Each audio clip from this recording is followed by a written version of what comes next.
This is the Horse Radio Network. This is episode 256 of the Stable Scoop Radio Show. 100 long miles of Tevis. Please support our sponsors as they make this show possible. Our sponsors this week are EquityMFG.com and Fleeceworks.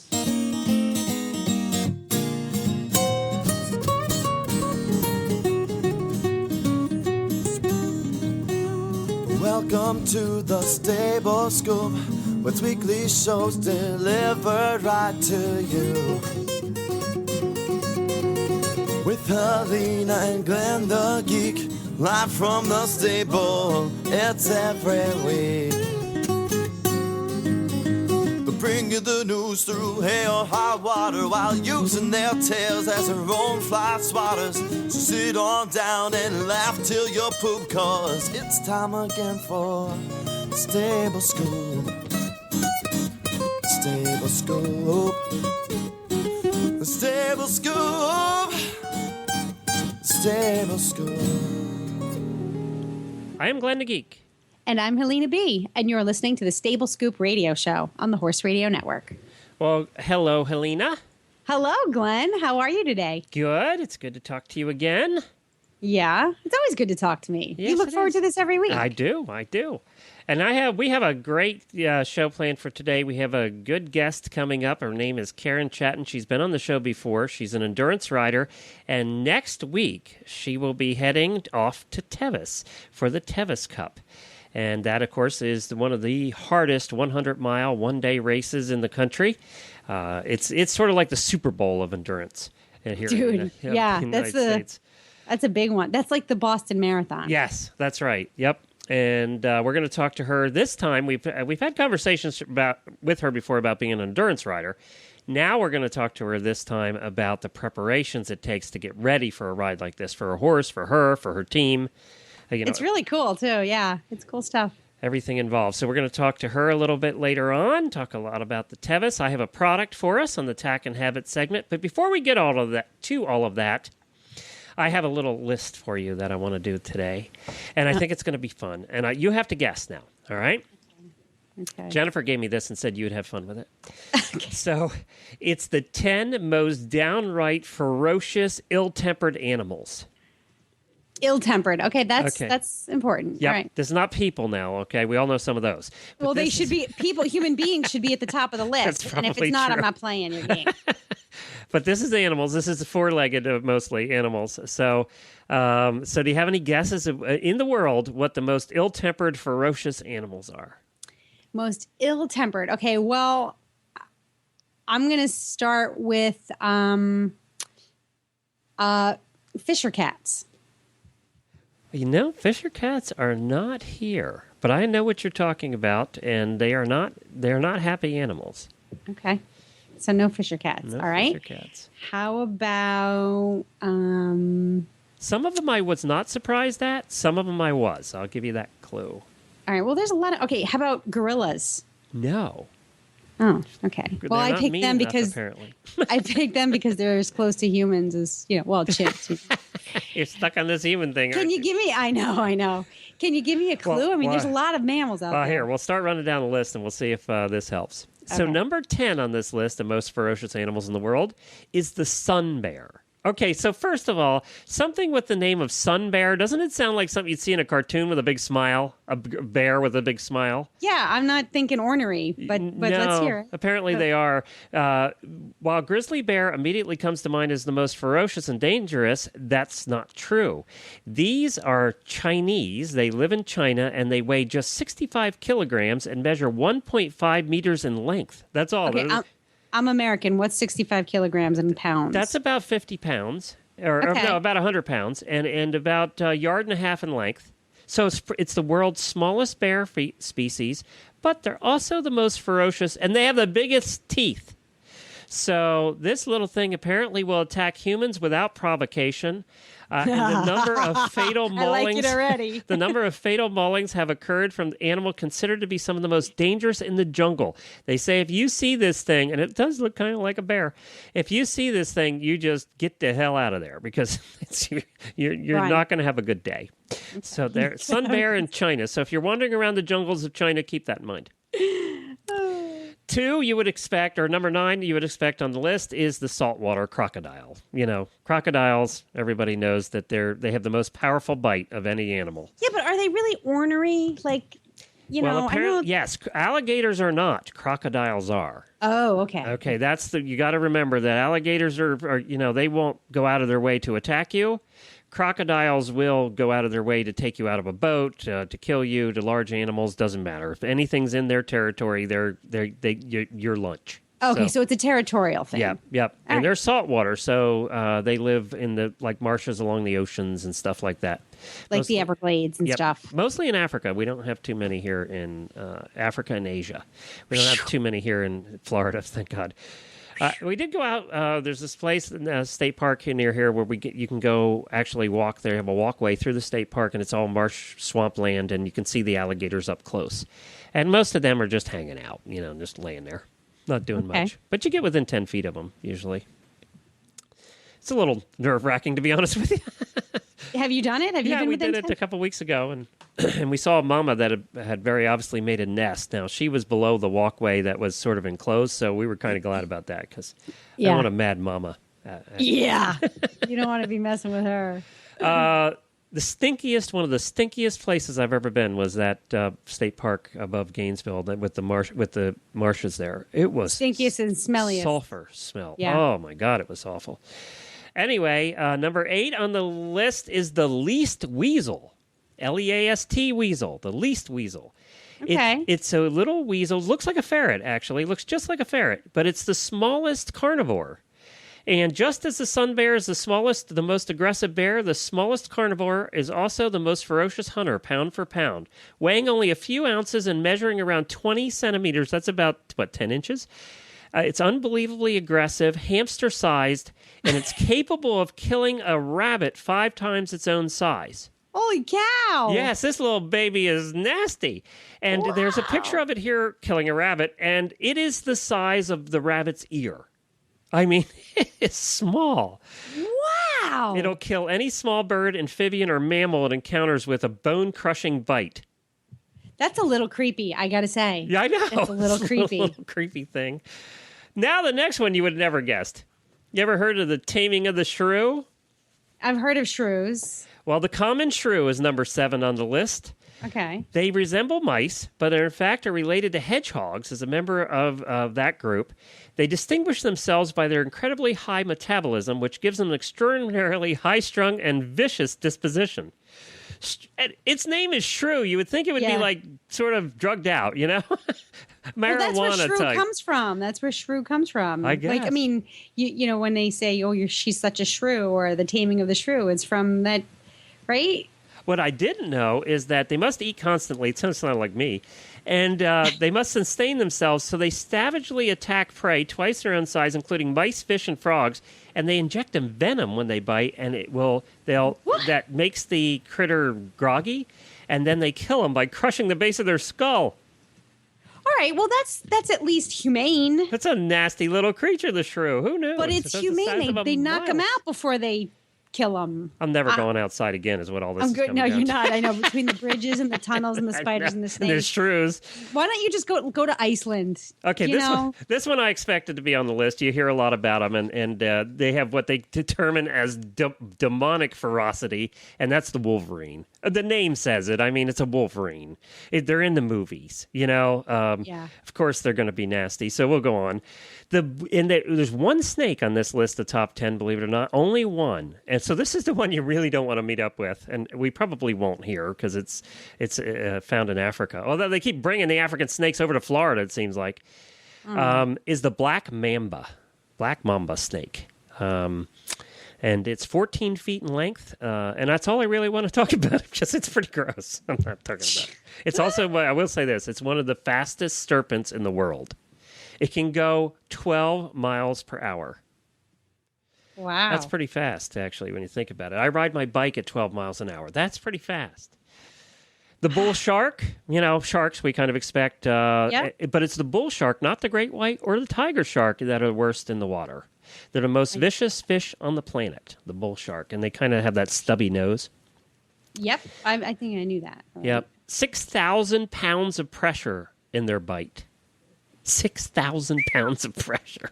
I have that on a bad day. Yes, you do, actually. I think that comes with being Italian. Or a female, or both. Both. Number 3 on the list is the northern goshawk, a red-eyed terror, it's called. It's a bird. It's the largest of the bird-eating forest hawks with a wingspan of 4 feet. It has fierce red eyes and gray feathers and massive talons. It's extremely territorial and presents a danger to anything pretty much in its territory. It will swoop down and deliver scalp-ripping blows. That'll take you through the day. More disturbingly, it's often begins eating large prey such as ducks while they are still alive. It doesn't even kill them first. Oh, God. This is all. Now, I don't know where this is found. It really doesn't say. I hope it's not in the United States. For all you people who live where this is, God bless you and buy a gun. Number 2 is a gray wolf. I was surprised that the gray wolf was on the list. Are you? I am surprised that, yes. Because, they're territorial, and I would call them aggressive. But I would not say that they were ornery. Well, I wouldn't say that they have a bad disposition. They made this list because they're pack animals, and they always attack in packs. So, but that's a hunting skill. That's not necessarily. I mean, all of these are hunting skills. These are animals that their behavior is defined by. I was trying to avoid this, but I'll tell you. Okay. The reason that they're on this list and considered vicious is because before they kill the animal, they like to tear pieces off. Their favorite thing to do is to tear parts off before they actually kill it. There has to be some kind of evolutionary reason for that. I don't care. It can't be that they hurts. like it. It can't be that we like this. We're going to torture our food before we eat it. I mean, maybe there is. Maybe I'm giving them more credit. Should we put a warning before this segment? I should have put a warning. Like they do on TV. Wait a minute. And I'm just going to say that there is a possibility. It's remote, but there is a possibility that because I think gray wolves are cute and fuzzy and super cool, that I might be overlooking the fact that they could torment their food before they kill it. It's possible. Well, and I'm never looking at the common true the same again. And then, by the way, the gray wolves, there are some in America, not too many, but they're mostly found in Russia. Number 1 on the list. We killed them all. Of the most dangerous animals in the world, the most vicious and the heartless animals in the world, you would never have guessed this in 100 years, is the wild boar. Yes, that I have heard before. And we do have those down here. We have them not too far from us, actually. In the forest, there's wild boar. And they hunt. They're hunted. Well, matter of fact, there's no season. It's open hunting. If you see wild boar, you're allowed to kill them anytime. Yeah. Because they're not native. They kind of, pigs got loose and then through, decades became the wild boars here in Florida. So Georgia has a ton of them. And they are a problem. I mean, they're ruining people's properties, and they're ornery and they're aggressive. I am not a person. If you've been listening to Stable Scoop for any length of time, you may know that I am not a fan of killing anything for recreation. I'm not. I don't mind hunting something, chasing it down, stunning it, capturing it, putting it in some a wildlife preserve. I just am not a fan of taking something's life purely for human recreation. But that said, I can understand a little bit about how hunting has evolved, particularly I don't want to call it fun hunting, but riding out to hounds, because I know in Georgia that hunting boar is a big deal. And in some like Alabama and some of the states in the middle part of the U.S., because the boar is so aggressive and they are such a problem, they're becoming more popular as quarry for mounted hunting. Did you know that they can even, one of them could bring down a deer? Yes. Yeah, I mean, they are really, truly nasty creatures. And they say if you see them, don't engage them. They're not go, here, nasty. piggy.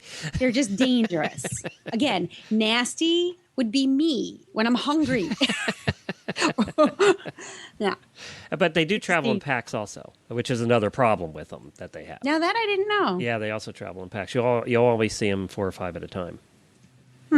Yep. So there's your top 10 of the most vicious animals, brought to you by listverse.com. So Well, that was entertaining. thank you, Jennifer. Yeah, that was something you wanted to hear about today. Again, nobody's ever gone outside again. I know. We're all just going to stay here.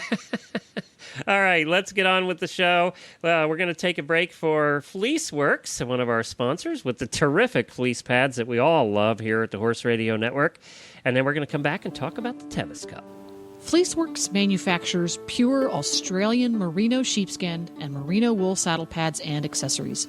Their pads produce a vital thermal balancing layer to pull excess moisture and heat away from the horse's back, allowing muscles to work at maximum capacity without overheating.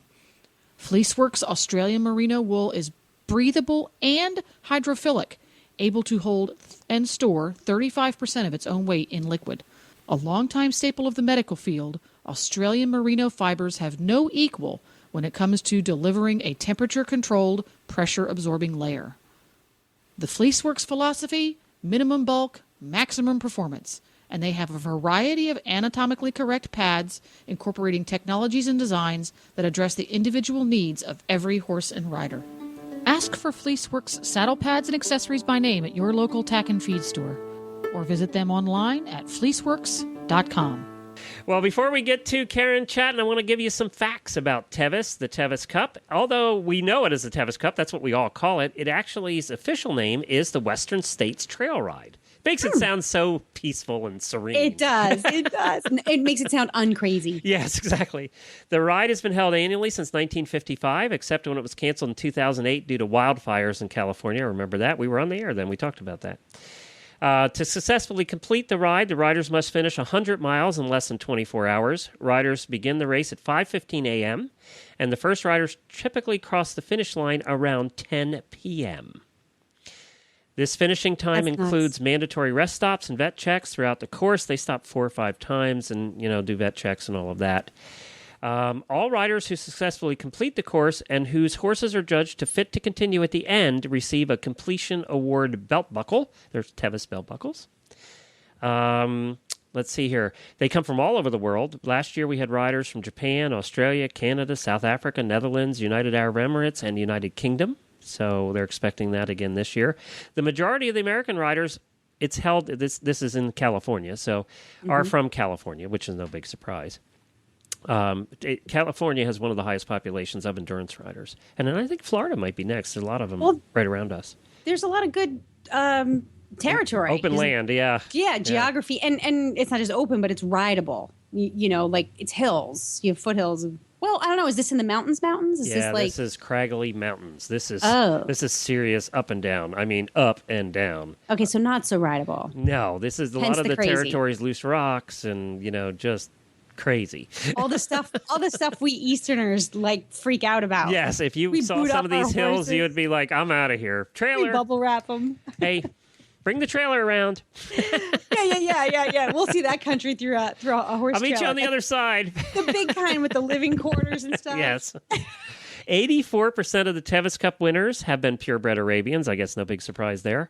Another 11% were Arabian crosses. 2 thoroughbred crosses and a Mustang are the only non-Arabians to ever win the Tevis Cup. 2 thoroughbred crosses and a Mustang. That makes sense. There you go. And 1 thoroughbred cross and an Appaloosa and 1 mule have been awarded the Hagen Cup. And the Hagen Cup is awarded for those that they determine finished in the best condition at the end. The judges determine that.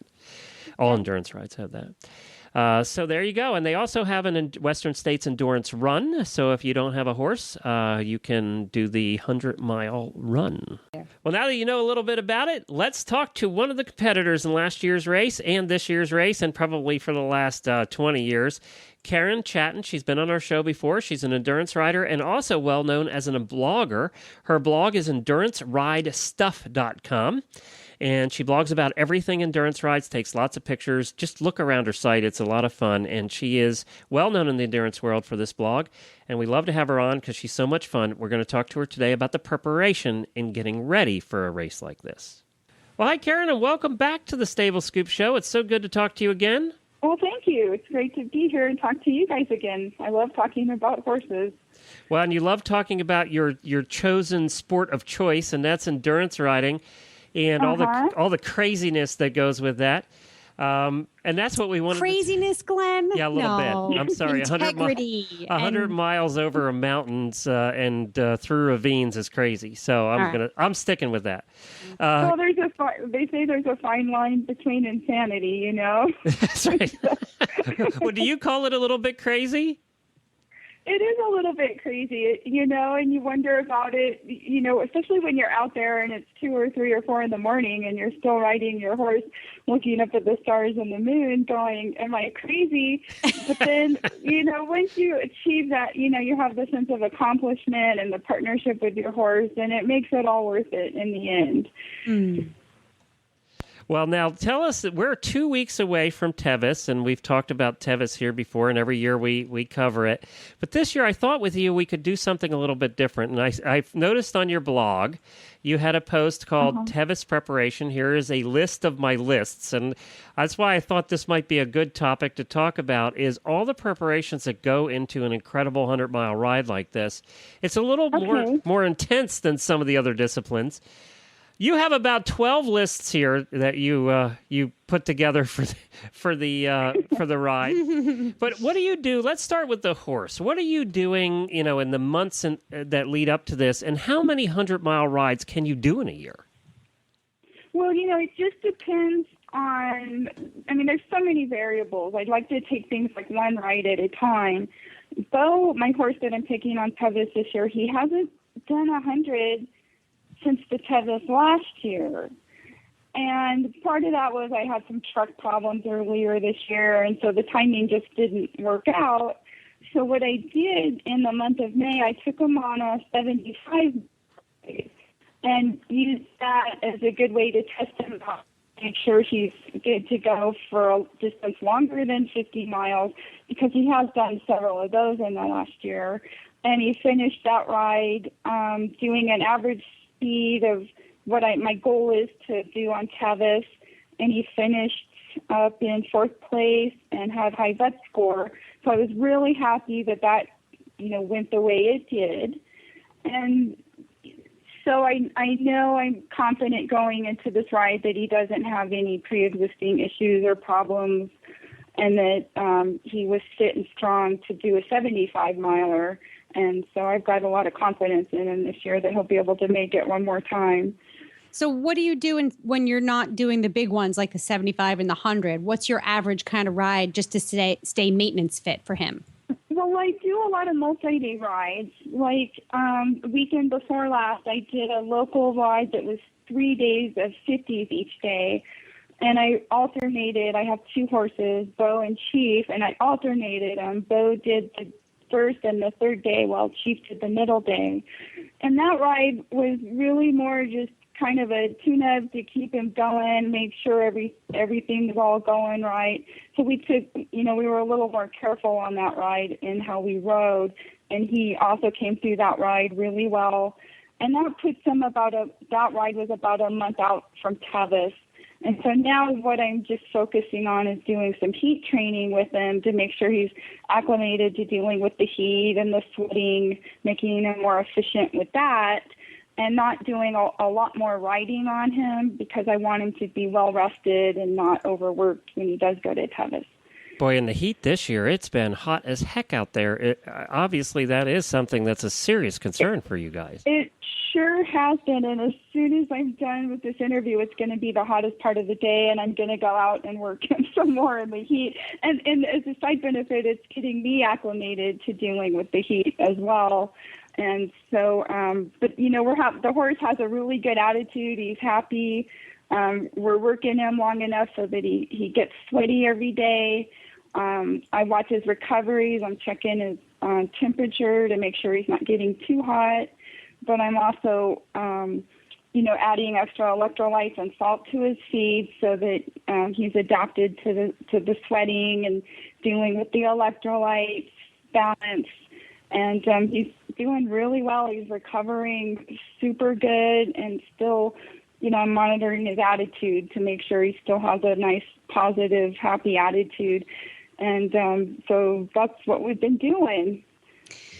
There has to be an element of worry or anxiety for you in terms of keeping him sound, or both of your horses. For any competitive rider, you have a particular event coming up, you're preparing for it, and anything can happen. You want to put him in bubble wrap the week before the event. Exactly, and we joke about the Tevis gremlins because, you can plan all year long. And the thing with Tevis is everybody enters so early, because as it gets closer to the ride, the entry fee goes up by like $100 like weeks ahead of the ride. So everybody sends their entries in early. And so it just seems like there's so much opportunity for the slightest little thing to go wrong. And of course, then we're more paranoid about it and stuff. And so, you just try to focus on, making sure everything goes right, not overdoing it. With Bo, he's a mischievous little horse, and he moves things around when he gets bored. So it's a fine line between keeping him busy and occupied and not overworking him, but keeping him from getting into trouble. Well, now you mentioned yourself, and obviously getting yourself in shape for this many hours in a saddle is something you have to consider too. Do you work out beside riding? Do you have a workout regimen that you do, and diet and all that stuff? I always trying, I call it my Tevis diet. I'm trying in the weeks leading up to the ride to just eat healthier. I've been focusing all year on taking electrolytes for myself, and I'm able to keep myself hydrated well, and just mainly with all the riding I do, I stay fairly fit, between the two horses, and I think that does help a lot. It really helps for the rider to take care of themselves first so that they're coherent enough to take care of the horse.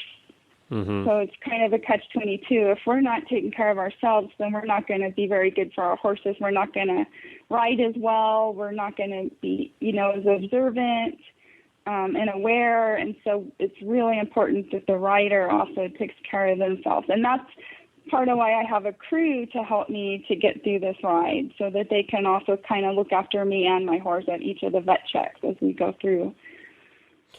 And, I was thinking, Helena and I love talking about tack and equipment and stuff. We do a segment on each show about a piece of tack or equipment. That's got to be so important, is having well-fitting stuff when you're doing this many hours in a saddle. Yes, well-fitting and clean. And one of the most important rules is never try anything new at a ride. So for the last couple of rides, I've ridden Bo in the tack that I'm going to ride him in on Tevis, the same saddle pad, the same girth, all the same fitting tack, and also the clothing for me as well, to make sure my tights aren't going to rub or twist, so you've got all those little things dialed in so that nothing comes up that causes a problem for you. And you've got all these things going on. There's you obviously have a lot of lists to keep yourself organized, which I absolutely love. At what point in your preparation, or as the event gets closer, at what point do you start calling up your peers, your fellow riders, and asking questions and double checking? And when do you really need that camaraderie? Is it when you get there, or is it before? We've been doing that, from the get-go. From the moment we fill out our applications, we're all talking with each other at rides, or calling each other, texting. Or, of course, we're a lot of us on Facebook, and, like at all the rides, you walk around the camp, and that's what the topic is everybody's talking about Tevis. And, some of the riders that have had the gremlins come and, have something happen to them or their horse, so they've had to drop out. And so, yeah, it's one of those things. It's one of the biggest events of the year and takes a lot of planning. So we're all discussing it kind of endlessly. Just ask our spouses. I was looking at your ride week agenda, and Tevis is not only the ride, but it's quite a party too. I mean, they try and do a lot for you and to make it fun for you guys before and after. It is. It's an incredible event. I mean, they're up to over 700 volunteers, plus their vet staff and all the ride management. And it's just, it's great because I've been going to Tevis either crewing, riding, or volunteering for 20 years now. And so it's just a fun thing to go. Everybody kind of knows everybody, and there's a lot of camaraderie there. Everybody's there. If you need any help, there's always lots of people to help. It's in 2 weeks, so you'll probably travel there. When will you actually arrive? How many days ahead?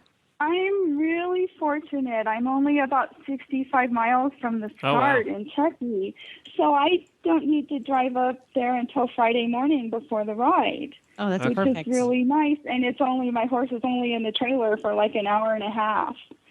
That's really nice. And it is really nice because, we've got this year, there's riders coming from 7 countries. Of course, they're leasing horses, but we've got people coming from all over the United States and Canada bringing horses. And so, some of them have already left to come out here to start pre-riding the trail and getting their horses acclimated to the conditions and stuff. So I am really fortunate because I'm already kind of geographically located right here.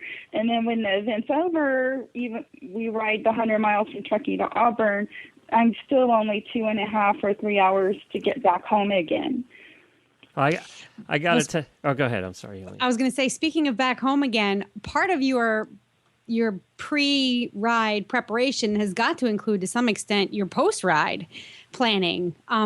What are the top 3 things that you have to plan for when you guys are done? Like, what I'm the most interested in is, what do you do for Bo the minute you cross the line and you start coming down from that ride? It's interesting. Tevis, the vets do an excellent job of looking after our horses, and one of the things that they now do, once you finish and you pass your final vet check, you need to bring your horse back an hour later after that for one more wellness check to make sure they're metabolically stable and that everything is still good. And so what we did last year when I finished is we just hung around in the stadium and put a lot of food in front of Bo. We got him cleaned up. We got his legs wrapped. And he didn't come up from air from eating that whole entire hour. Oh, bless his heart. That's awesome. And but it was great because then he didn't have to move around very much. He just stood there and ate and rested and refueled. And then we went and did our recheck and everything was good. And then we finally were able to be released and go back, and get him taken care of for the rest of the night. Pretty soon the sun's coming back up again. But the main thing is post-ride, you keep an eye out for anything that could possibly be going wrong, or if the horse doesn't look or feel right. And if that's the case, you let the vets know right away. But, I want to make sure my horse is eating well. I expect him to be resting and hopefully lying down a little bit. I want him to, look a little bit alert and interested in what's going on. And, and then every few hours take them for a walk, let them move around some more, and then also keep putting the food in them with extra electrolytes and stuff in it to help them recover. Right. Well, I thought my wife was a list maker. I am looking at some of the lists on and boy, talk about meticulous, and I guess you have to be, but I'm taking a look. You have a list for each one of the checkpoints. And you have them labeled. And so, Helena, there's a list for each checkpoint of what has to be at each checkpoint along the way. This is mile 36, called Robinson's. And I guess that might be the people that are helping you out. But yes, and that's a remote check for them to get to. So while I start at 5:15 in the morning from Truckee, they're also starting at 5 in the morning from Forest Hill to drive over to Robinson's and haul all my crew stuff in. Well, let's go. So it's a really Let's go over some of the things that are in here everyone. because they're kind of fun. Okay. You got the crew bag. This is for the horse. You got 1 flake of hay, a baggie of senior, a baggie of bran, a baggie of strategy, 1 bag of carrots. And oh, by the way, down here in the instructions, this is so meticulous. It actually says break carrots into small pieces. So 2 apples, your first aid kits, all that stuff. But then the last thing you want is to have a horse choke because he sucks a full carrot. That's true. That's true. I just love that it's all in here. And then down below, you have for you 4 bottles of water, 2 packets of Propel, an egg salad sandwich, and a peanut butter and jelly. Yum! That would totally be in my pack. Well, I do both because, that's the thing on a ride like that. You don't really know what you're going to want. You might get there and the egg salad sounds awful, or it might be the best thing you've ever had. Well, so you like to have a couple of things to fall back on. You do have a banana and yogurt, too. So, yeah. And I can understand. I can imagine. I guess it depends whether it's pouring down rain all day. You get there, you don't want something. You want something else, Yeah. Right. And what her body's making use of. I mean, she's got protein, she's got peanut butter, she's got eggs, she's got some sugar in there, you got some carbs, a little fat in the mayo. And some electrolytes, yeah. This is in the instructions that just go on and on about and very detailed. I'm impressed. I'm just telling you, I'm impressed. Okay. Well, I know my crew appreciates having everything written down. And I put this all in a binder and give it to them. So while they're sitting there waiting for me to finally get there, because, crewing is like hurry up and wait, they can look that over and see what the instructions say to do and stuff like that. And so, but the crews have fun too. It's a social event for them as well. So they're not all drunk by the time you get there? You're okay? No, because that chick's still in the morning. It's still before lunch. Okay. So now the later one, there's, all bets are off because different story. Yeah, Forest Hill's different story. It's later in the afternoon, and everyone they're probably starting to get a little bit tired, just in sun weary from being outside all day long. That's funny. Now, do you change clothes? Do you wear the same outfit all day, or? Last year I changed. I actually took a quick shower at Forest Hill. We had my living quarter trailer there and changed into all new clothes, and it was just wonderful. It felt terrific to be heading out, for the last, third of the ride mostly in the dark and be all clean and have clean clothes on. That was just wonderful. I bet. Because it's dusty, too. I mean, it's California. It is. Yeah. Yeah, well, you're sharing the trail with all those other horses, and so, yeah, it gets really dusty. We all come in with raccoon eyes. Oh. And do you wear one of those big hats that covers the front and the back? I do. It's called the brim, and it goes on my helmet, and it's nice and wide. It covers the back of my neck to keep the sun off. I take it off when I head out on the last part in the dark just because we're in a lot of tree cover with branches, and you can't see real well. And I don't need it then either because it's a sun visor. But it's really nice to keep the sun off. Do you ever run into problems with bugs? Yes. In fact, on the last ride I did, both of my horses on each of the days when I rode them, they both were stung by those meat-eating bees, the ones that repeatedly sting. Oh, my God. And, so I actually, funny you mention that, I just brought a brand new thing of like the Cutter pump spray that's for humans. And so when I leave the chucks or I'm at the chucks, one of the things I'll do is I'll spray that on my horse's underside and around his back legs and stuff, and that helps. Plus keeping the horse sponged and cleaned off frequently also makes them less appealing to the bugs. Sure. Wow. And how about snakes and bears? Just that. They are in that area. The bears probably there's that many people between the horses. They're out of there. And all the volunteers, they're probably out of there. The snakes, hopefully you just leave them be and they'll leave you be. So, but they are out there. Do you ever see human spectators along the way? Yes. There's like when you come into the Forest Hill check, it's like 67 miles or so into the ride. That whole street coming in is usually just lined between the crews and the spectators and visitors to come out and watch. And it's really kind of fun. The horses, last year I know Bo was, you could tell he thought he was really something when he came in and everyone was clapping and cheering. That's awesome. He's got like, his that's chin up. for me. Yeah, he thought that was the coolest thing. And I think the horses know that there's something special when they come in there and they're getting all those cheers and claps. It's a neat feeling. Oh, like Bo's like a rock star now. I have this he's been endeared to me for. He's got a rock star name. It makes me really. This story is great. It makes me really feel for him and for you, and understanding how much preparation goes into this and how much consideration that you have for him. Like, a lot of people are in the competitive sports for themselves, and you tend to forget you have to check on the well-being of your horse, but there's so much consideration from you for Bo. It makes me really, I feel connected to you guys as a team. Oh, thanks. Yeah, he's a lot of fun. He's a fun horse to ride. And, I've really come to trust him. Like last year when I did the Tevis, I felt more confident on him from the first time I did it. So I was able to let him trot in the dark, which, it took me a while to gain the confidence just because it's narrow with switchbacks and I can't see. So I'm trusting him just, entirely. And it was just like an e-ticket ride. He just trotted. We hit a switchback turn, and he would just make that turn and keep on going just like it was nothing. And it was just, it was the kind of thing that really makes you appreciate that relationship you have with your horse. At least I do with Bo. Interesting.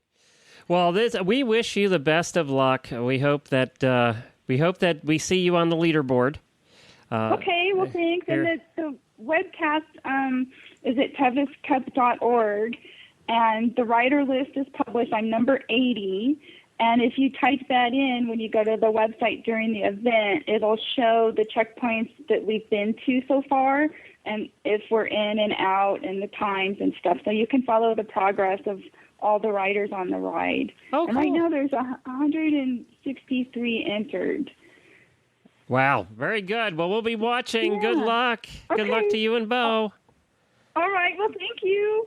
I've been raving about the Equity Flex and Fork and Shake and Fork for months now, and some of you might be saying they're just saying all of those nice things because they are getting paid to. Well then, let's hear from some other people about what they think. Here is Flex and Fork user Eric Bates, Pasofino owner from Kentucky, on their sturdiness. I've been using the Flex and Fork for almost a year now. I looked it up on the internet as being a quality-made fork, and that's what I was looking for. I had already replaced 2 or 3, the manure forks that you would get at a farm supply store, and I wanted something of good quality that would last, and this has just been more than I could ever ask for. With the Shake and Fork, you save time and money by just using this motorized fork every day. Here is Leslie from Horse Nation on how much bedding she is saving using the Shake and Fork. It really does. It helps you sift through, so you're not throwing out as much. I think Equity says that the forks probably save you $1 a stall per day in between bedding saved and labor, time you're saving, and I believe them for sure. Okay, you have heard them. It's not just Jamie and I saying this. What are you waiting for? Go to equitymfg.com and get yours today. equitymfg.com. You will thank us every single day.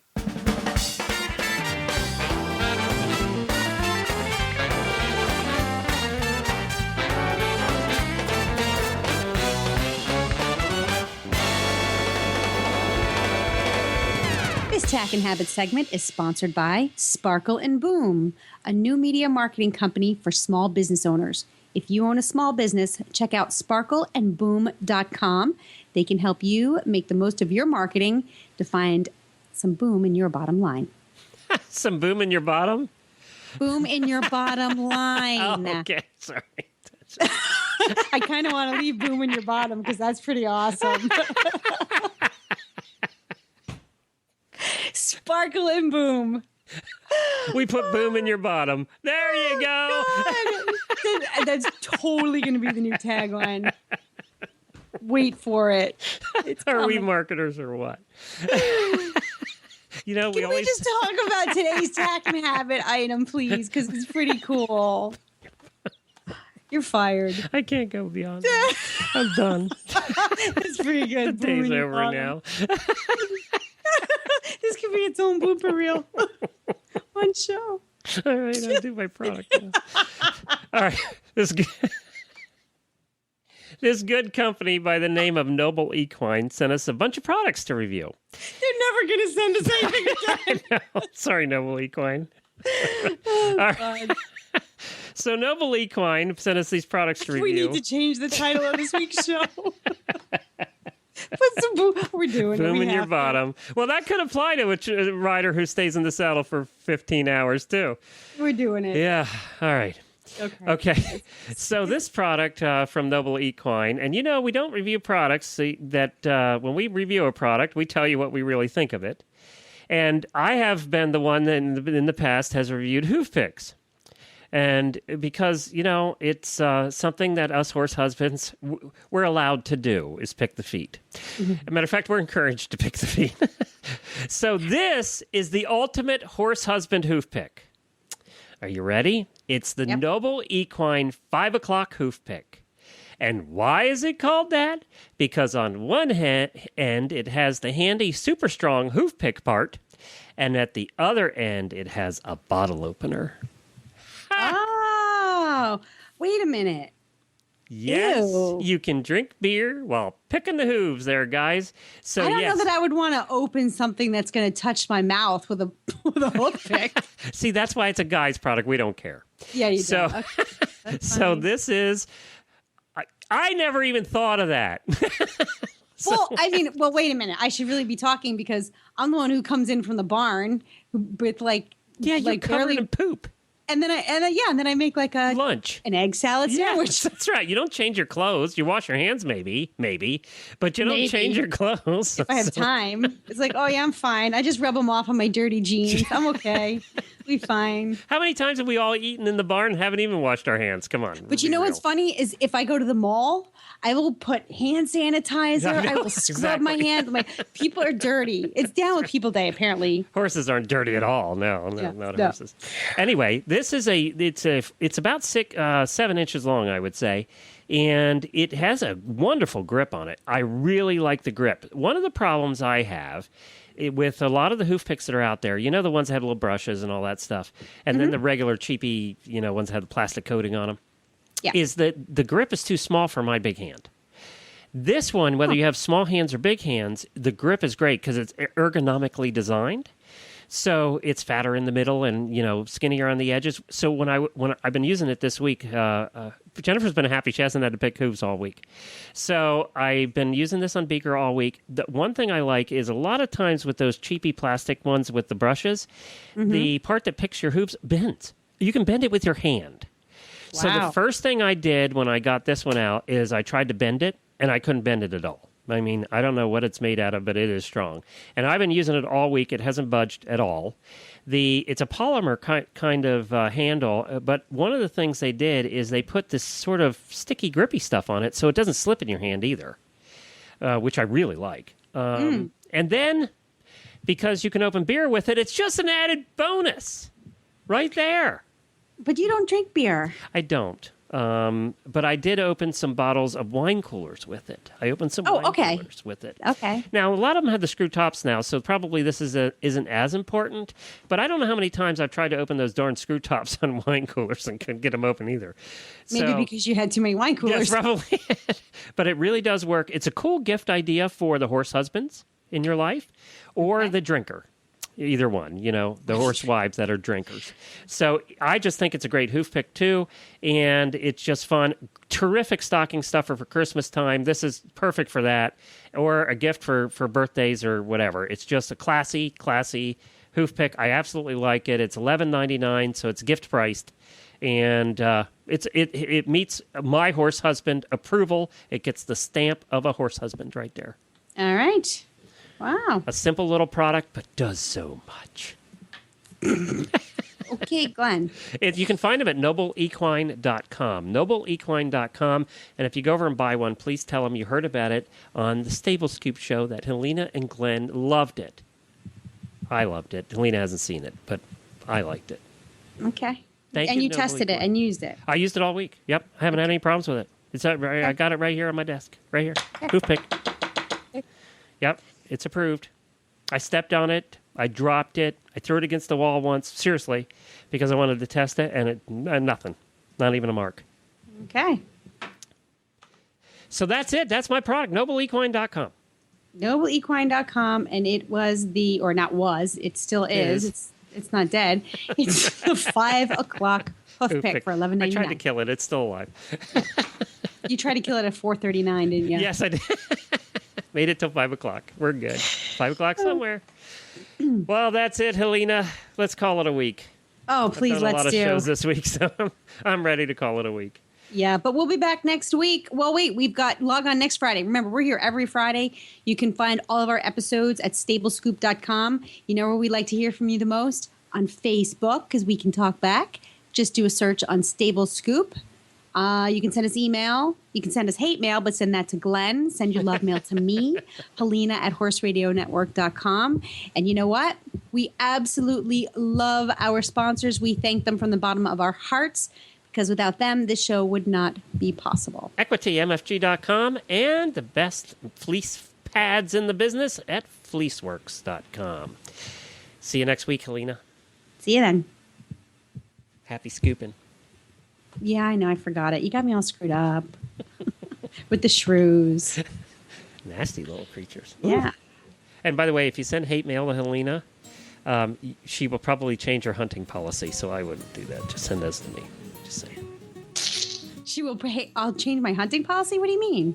She'll go hunting if you send her hate mail, so don't do that. She'll be hunting for you. I will be hunting for you. That's right, with a bow and arrow. Bye, I'm good everybody. at hunting people. Have a great weekend.